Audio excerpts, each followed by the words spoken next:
Well done, Rooster Teeth. Well done. Bumblebee, Ice Flower, Checkmate, Ladybug.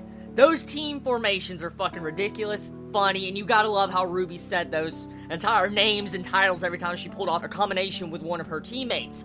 Now, the episode was very fucking good, and the majority of the episode was action. Anyone that's been, missing the action in this series got what they wanted in this episode. And honestly, out of all the action scenes I've seen from RWBY Volume 1 and 2, I personally believe this is one of the best action scenes because of the way they used the CGI.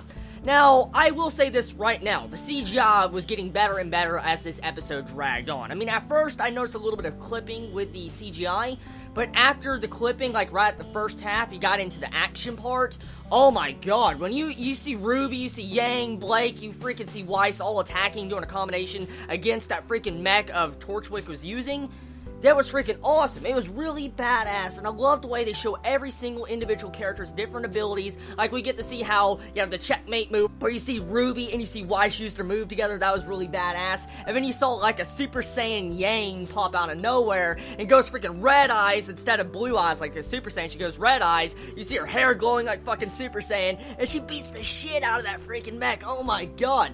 Now, I'm gonna have to clap my hands for Torchwick to be able to just walk out of that mech like nothing. I mean, you see that mech just explode into fucking pieces, okay? And he just gets up, he just like rolls out, and he's like, yeah, I'm fine. And he manages to keep his hair in place, dude. I mean, look at that. I mean, this dude is a freaking definition of a badass if he could just walk out of that mech like nothing happened and just leave the scene with, I guess breaking illusion powers. I don't know. Now, the episode, once again, had very serious plot. And that is something I have noticed with Volume 2 of RWBY. Rooster Teeth has been adding a lot of foreshadowing and a lot of build-up and a lot of development to the characters, and it's a lot better than the first season. Definitely, by far, Volume 2 of RWBY has surpassed Volume 1 because of all the different things that are going down. So, with this episode, we get a glimpse at what we should probably expect to happen in the war. For instance, how I've said that the past couple episodes have been foreshadowing about a war, an upcoming war in the future, and how our team, RWBY's team, cannot be children forever. Well, with this episode, we get to see that the White Fang is going to be going to war somewhere else in another country, and that's where they're going to be wreaking havoc, and at the exact same time, they're going to be using this new arsenal of mechs that was introduced this episode.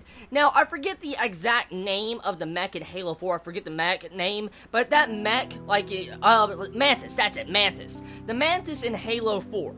I think Rooster Teeth took the design and the movements of the Mantis from Halo 4 and implemented it into that mech that was moving this episode, because that one scene where you see the mech stomping down with its leg, it had the exact same animation as the Mantis from Halo 4. And so I find that very interesting how that, this mech, it really references the movements of, the Halo 4 Mantis. Now, besides that, okay, I love the different things that happen in this episode, like Neptune showing off his different abilities, Sun showing off his ability. I mean, everything looks so fucking badass. I love the different weapons that were used, and it was just good getting to see the, the teamwork between the characters. Now, one thing I do want to bring up, okay, was there's an instant shipping starting to go down with Neptune and Blake. Anyone that, likes their shipping definitely has a shipping going down with Neptune and Blake, because you see Neptune starting to crush on Blake, and he better not get with her. Fuck no. No. Blake is like waifu material, okay? No. Now, besides that, the episode progressed positively. It had great action, great progression inside of this action. And, I mean, we get to see a new face, a new enemy that was revealed this episode. We see, like, a brown-haired, pink-haired chick, like has different sides of her face, like Two-Face or something, because we see a different eye color in each eye. And she reveals this power to where she can, like, reflect things and, like, break things like an illusion. So I wonder exactly what her power is and how strong she really is.